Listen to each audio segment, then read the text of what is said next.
സജ്ജ് നോക്കി പിടിച്ച് പോണത് എങ്ങോട്ട് കന്നല്ലേ നമ്മുടെ കസ്റ്റമറിനൊരു പുതിയ ഓൾഡ് ഹസ്ബൻഡിന്റെ ബർത്ത്ഡേക്ക് സർപ്രൈസ് ആയിട്ട് എന്തെങ്കിലും ഗിഫ്റ്റ് കൊടുക്കണം. അതിന് വേണ്ടിയിട്ടാണ് നമ്മൾ ഈ ആന വണ്ടി കയറി പോണത്. അല്ലെങ്കിലും ബസ്സിൽ വിൻഡോ സീറ്റിൽ നിന്നിട്ട് പണ്ടത്തെ പാട്ടിട്ട് പോകുന്നത് ഒരു വൈബന്നെ. ഗിഫ്റ്റിനെ പറ്റിയിട്ട് ആൾക്കൊരു ഐഡിയ ഇല്ല കേട്ടോ. ആളുടെ ഷോപ്പിൽ പോയിട്ടാട്ടോ നമ്മളിത് കൊടുക്കുന്നത്. അപ്പൊ ഗിഫ്റ്റ് കൊടുക്കുമ്പോൾ ആൾ സർപ്രൈസ് ആയോ ഇല്ലയോ എന്നൊക്കെ നമുക്ക് നോക്കാട്ടോ.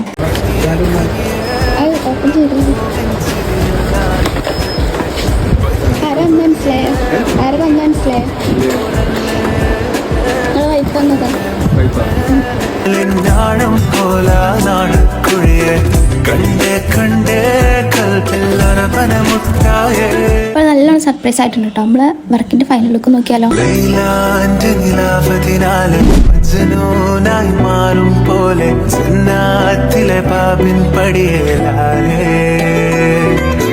അലിവാർന്നൊരു വാക്ക് പറഞ്ഞ് എരിവുള്ളൊരു നോട്ട് മെറിഞ്ഞ് അനുരാഗം